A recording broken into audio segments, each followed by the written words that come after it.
Hello, everyone. Welcome to the Horror Room. I'm Travis Bruce, and today I have a special guest with us. He wears multiple hats. He is the head of Tales of Wonder and Dread Publishing, as well as he is an author, and he has a YouTube channel that's called Spooky Movie Time with Scary Gary. I have with us Gary Hill. Gary, welcome to the Horror Room. Hey, thanks for having me on here. I've been wanting to get on this show.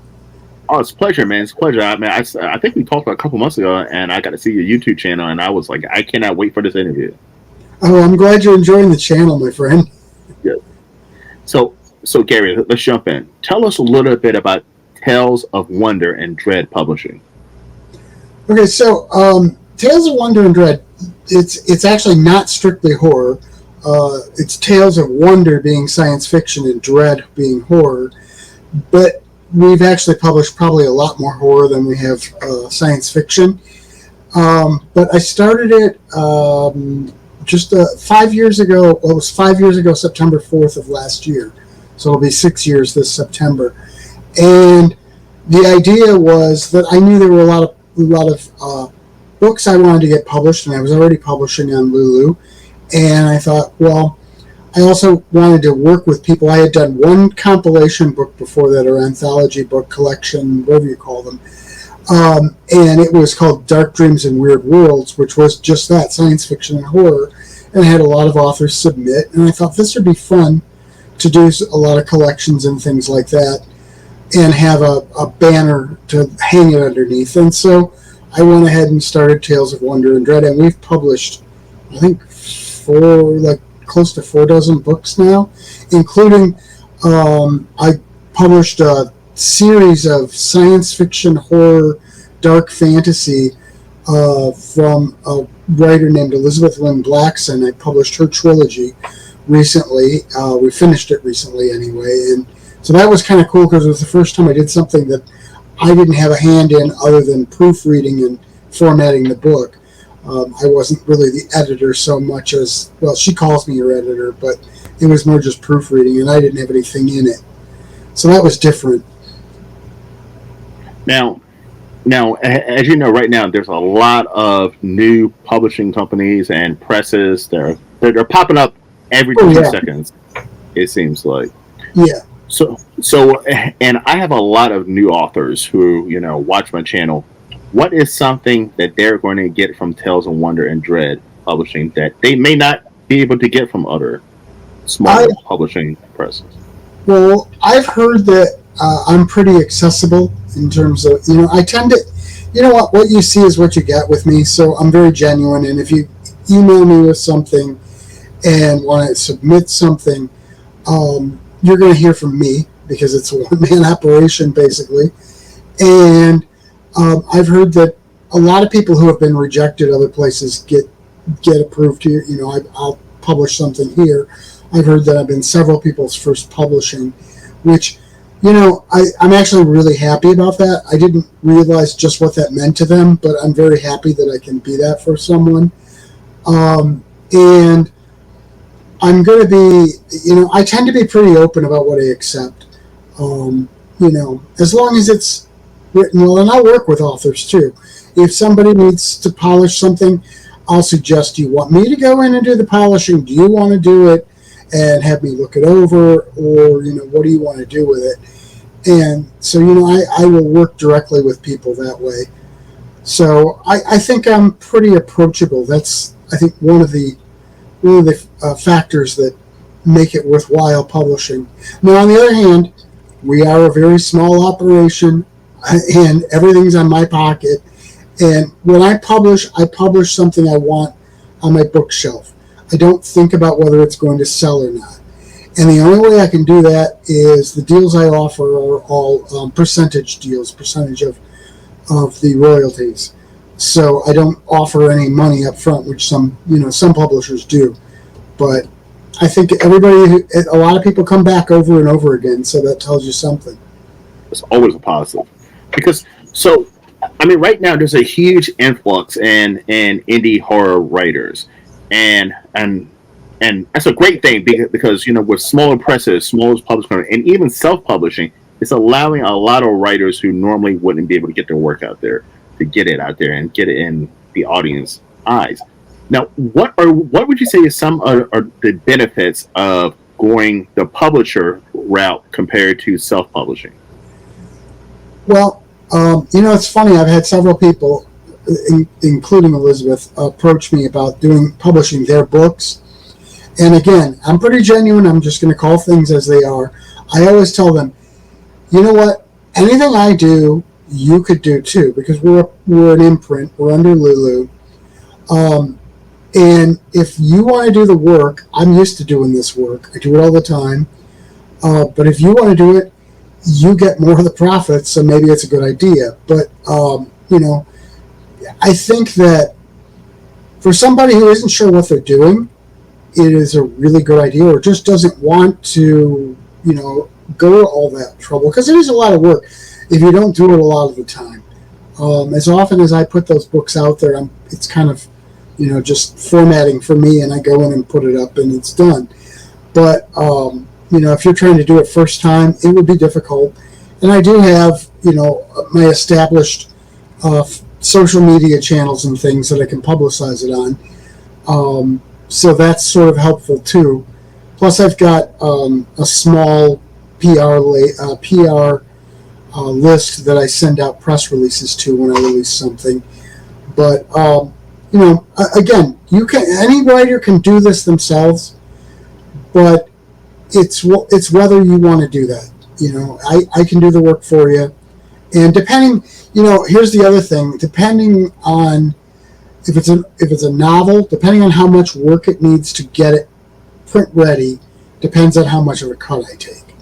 If it's going to take a lot of proofing and editing and stuff, that's a different story, and I'll take a bigger cut. But generally, I'm pretty generous, I think, is what I've heard. Well, that's always good. Now, one of the things, as a publisher, you're doing the editing, you're going over it, you're doing the formatting. Now, authors and creatives in general, they love their babies. So, Is it tough when you're dealing with an author and you start making recommendations of them? Hey, maybe you should cut this, or this might flow a little better. Is that tough to do with authors sometimes? Not so much. I don't do a ton of that. Now, like with Elizabeth's book, there were some times when I saw something one way, she saw it another way, and we would just sit and hammer it out and decide. I would ask her, why are you wanting to go this way? And, here's why I'm wanting to go that way. And we would reach a mutual decision, which I think is kind of important, because and I've done that with a few other writers with some short stories where I had a question about something and I made a suggestion, and when I explained it to them, usually they were like, yeah, go with it that way because that makes sense. But if they had argued with me or disagreed with me on it, I would have heard them out and we would have come up with a compromise. I'm very much that it's sort of a shared experience. It's a collaborative effort, and you both have to be happy with what comes out in the end. So I'm very much about working with people on it, rather than just saying, hey, I think this needs to be changed, do it. I'm going to work with them and figure out why it is the way it is, what we can do to make us both happy with it. And you've been doing this for a long time, Gary. You've been in the writing realm or the horror realm for quite a bit of time. Yes, sir. What are some things that it's a two-part question. What are some positive things that you are seeing that you're excited about in the future when it comes to indie horror, and what's one thing that you're a little nervous about at the same time? Okay, so things I'm excited about, and this isn't just horror writing and horror books, but it's just horror in general. Horror fandom, much like science fiction fandom, it's very much a family. And people help each other. They support each other. And they tend to be really friendly with each other. I mean, there are exceptions to every rule, and you're going to find some outliers there. But I think it's a really thriving community. I think that everybody's passionate about it who's involved in it. I don't think you see a ton of people just punching stuff out there just to get it out there without any thought or any heart behind it. I don't see a lot of that. The people are really into horror. They're into the culture of it. They're into the whole thing, and I think that's really cool. And we all sort of support each other, and we're there cheering for each other. And if somebody has a question, people are happy to step up and answer. So that's what I think I see as a real positive in the horror community and the indie writing community. As a positive or a possible negative coming up, AI. AI is set to, I was having a conversation with someone the other day about how exactly when you get submissions do you make sure they're not AI. And I don't have a good answer for that. I think I can sort of spot AI when I see it. I mean, most of the time the writing's pretty poor, and you can sort of make that out. There are a lot of little factors about it. But I'm not 100% sure something couldn't get by me that was AI, and that's kind of scary because it's as far as I'm concerned, AI in the arts is a cheat, and it learns from other people's work without their permission, which is copyright problems and consent problems, and I have a real issue with that. So I think AI has the potential to really devastate pretty much any artistic endeavor, and I hope it doesn't. Because Evil Dead Rise, which was the last big Evil Dead movie that was in the theaters about 2 years ago, right? The story behind that movie is that the whole script was created through AI. Oh, I didn't know that. And that movie blew up in the theaters. Yeah. And but somebody who I'm watching the movie, and after hearing that, it makes sense because I was saying even in my reviews of the movie, I was like, before I knew about the AI thing, I was like, people don't talk like that, or the way the communication was, and this is supposed to be a family that's an apartment, and the way they interact with each other. I said in my review before the AI thing, I was like, people don't talk or act like that. It was just something off about it. So when the AI scripting came out, I was like, well, damn, that makes sense because, like I said, people don't talk like that, and families don't interact like that. Right. And the other thing I've noticed with AI writing is a lot of times it sort of goes in just sort of a circular progression. It'll start one place, it goes somewhere else, then it comes right back to where it is, and then sort of goes through the whole pattern again, just rewording everything. That's a really weird thing that AI does too. And I hope those sort of things, those sort of problems stay, because it's easier to spot the stuff if they do. If it gets much better, I don't know. See, I don't think I've ever read anything AI. So, there are a lot of websites. If you look around at enough websites, and I know of a few that I'm not going to name, where I've spotted stuff that was obviously AI written. Either that or a very poor writer. But I used to do writing for a lot of content farms. And I also wrote for AllMusic Guide for years, and so I sort of know, what internet writing looks like, and it should look like if it's written by a real person. And some of those you can tell, but if it gets much better, who knows? That is scary. I mean, it's definitely going to. I mean, it's definitely going to shake up the entertainment industry. I mean, I've seen they're making music with AI now. Oh yeah, it's crazy. Yeah, and with people who are dead, it's insane. Right. And I will say this: I did, before I knew what the problems were with AI, I did use AI, an AI art thing, to do part of two book covers and some merch. And that stuff's still out there because I didn't know about it at the time, and I'm not going to pull that stuff and try to do a different cover. But I would never use AI again for anything. I avoid it completely. Now, what do you think an AI movie is going to look like? That's a good question, isn't it? I've seen what an AI script looks like in a movie. Yeah. Evil Dead Rises, but they're talking about more and more less actors and actresses and more AI. Well, if you think about it, you take something like I was just watching one of the Avengers movies the other night, and you look at that, you look at the Hulk and Iron Man, and you know that was all done motion capture, and then they went and put that stuff over the top of it. And how good does that look? I mean, that looks real. That looks very real. If AI will probably, when they start doing that, they'll probably have a lot of trouble with movement, those kinds of things. They've been having, art-wise, they have trouble with hands and things like that, but they're getting better with that now. And I think early on, they'll probably have trouble with body movements. But I don't know how much you're going to be able to spot it, as it gets better and better. I've seen some little deep fake things that were done by AI that were very, very convincing. It's actually really scary.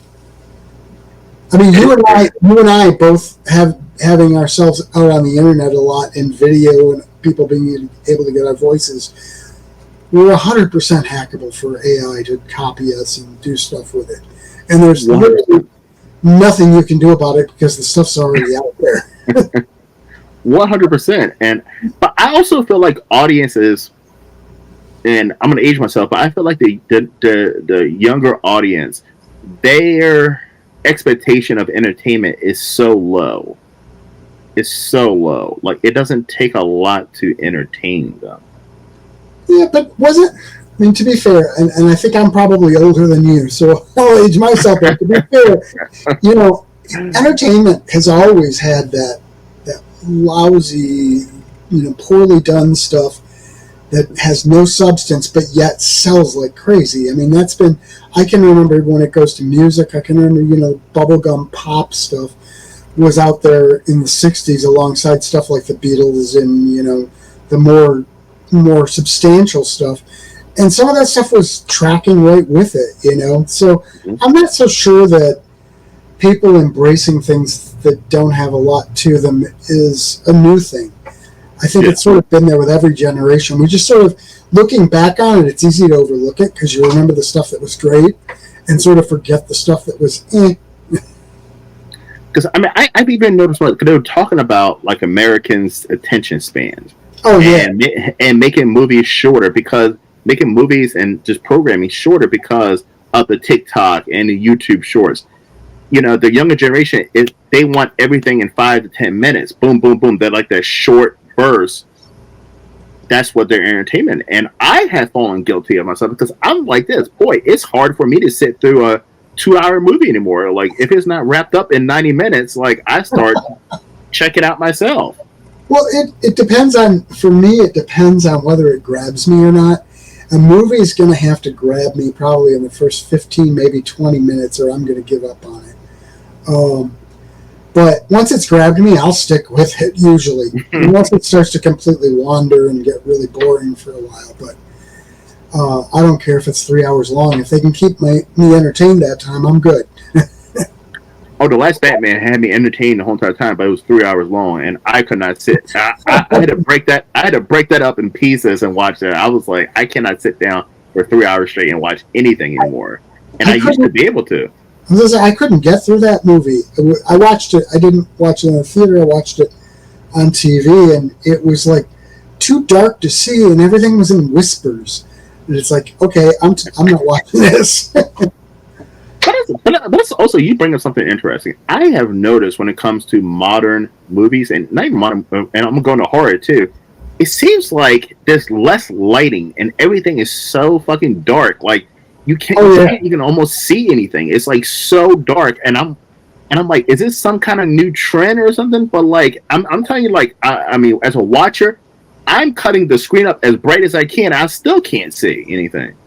Oh yeah, 100%. I see that too. It's like a lot of different kinds of movies do it. And seriously, as you said, you want to say, turn on a fucking light. Did you pay the bill? I'm like, you spent all of this money in production value. Where's the light at? Like, why is it so fucking dark? Yeah, I think I literally, when I tried to watch The Batman, I think I literally made a post and said I didn't think they paid the light bill. But that's how I felt about the Game of Thrones and Walking Dead series. It was so effing dark. When anytime there was a battle or anything, I'm like, well, who just died? I can't see nothing. Oh yeah, some of these horror dark. movies. Some of these horror movies too. It's like you really cannot see what's happening because it's just too dark. Yes, I mean I just got done watching one that I'm gonna be doing a review on soon, and there was a hot chick that there was it was a nude scene. I could not. It was so dark I could not even see what was going on. I'm like, am I looking at her elbow or her titty? Like I didn't know what was going on. You're over there with the brightness. Come Yeah, on! I'm sitting there cutting the brightness up. It wasn't helping at all. I'm like, well, how are you gonna have a nude scene and then nobody came and see what's going on? Yeah, I mean it's terrible. I don't know what. And you're right. I think it is very much a modern thing. I was sort of thinking it was just because we're watching it on TVs now, and maybe they don't light up as much as movie screens. But I don't know. Yeah, I go to movies often, and it's the same issue. It is the same in the theater. Too damn dark. Like I you had a- cannot see. we had a- And We had a bad experience with theaters around here. I don't go to theaters anymore. it's a shame because They had it's a such a great bed bug, they had experience. a bed bug infestation. In the Oh my god! And then Hey. I made the mistake of going down a YouTube rabbit hole of looking at AMC theaters with infestations, and I'm like, nope, I'm not sitting in the dark in a theater anymore. Oh my god, man! Don't tell me that, man, because I go to agency quite a bit. Jeez. All right. So Gary, let's shoot over to your YouTube channel, which I had the pleasure of watching the first episode, and that's Spooky Movie Time with Scary Gary. Tell us a little bit about Spooky Movie Time. Okay, just to be clear, the channel is actually the Spooky Ventures YouTube channel where I do a ton of different stuff. But Spooky Movie Time, I've been thinking about it for a while, doing a horror hosting thing. I'm a huge fan of Svengoolie.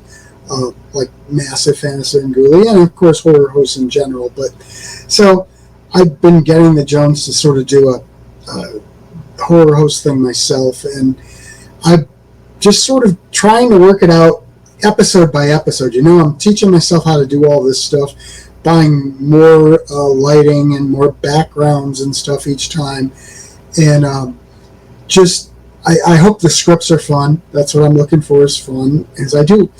You know, it's funny, if you watch the credits on it, other than the first episode where a gentleman helped me with some of the green screen and he got credited, you'll see, actually, if you look at the credits, you see two names in the credits, Gary Hill and Dark Star. Well, Dark Star is actually just me, too. It's an old band stage name of mine, and I use it when I write for Wormwood Chronicles. So it's a one-man thing. So I do all the setup, I do all the takedown, and I'm just gradually learning how to do all this. So hopefully each episode gets better.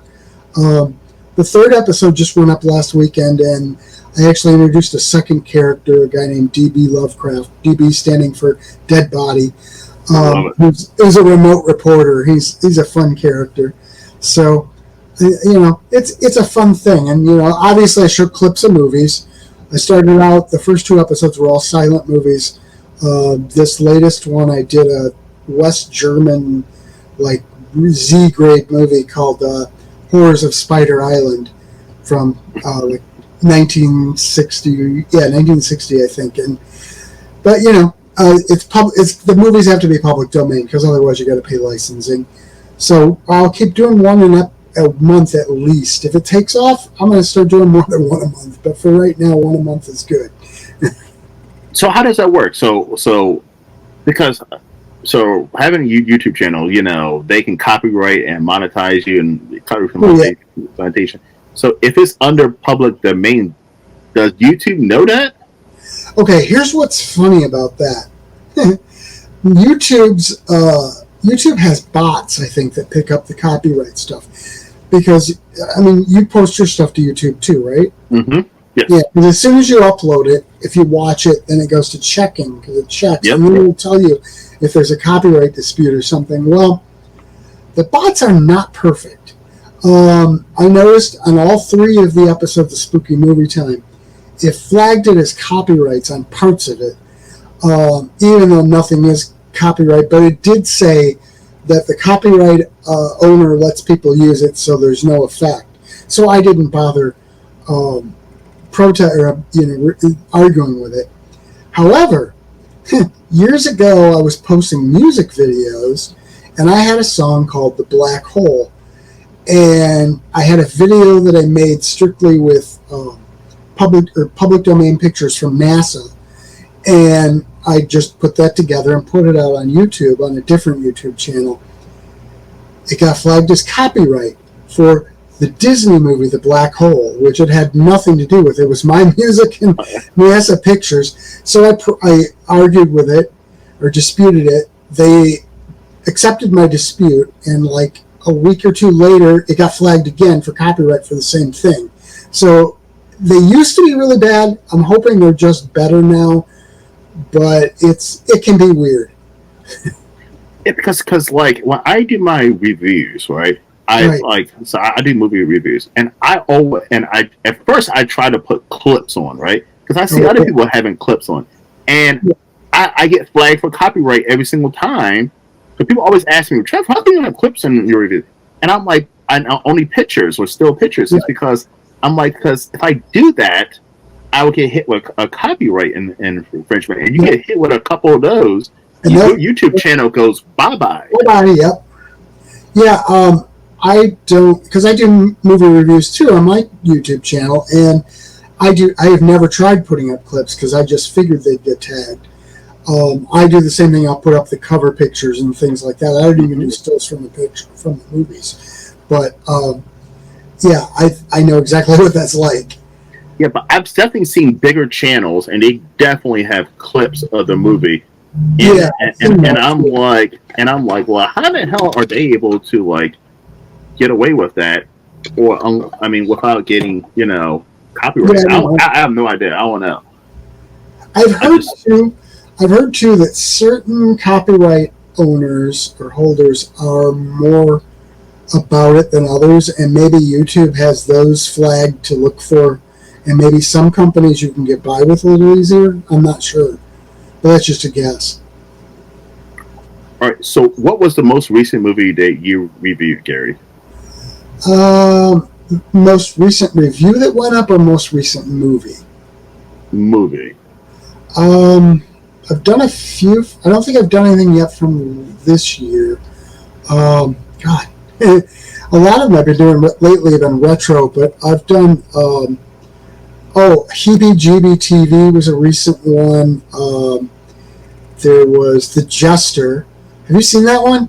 I have not. I heard that was a good one though. It's funny. It's got the reviews are really weird. A lot of them are terrible, but it's very much an indie movie. But I absolutely loved the main character. The villain. I thought he was very creepy and very believable. So it worked for me. But yeah, those are a couple of the more recent ones I can think of offhand.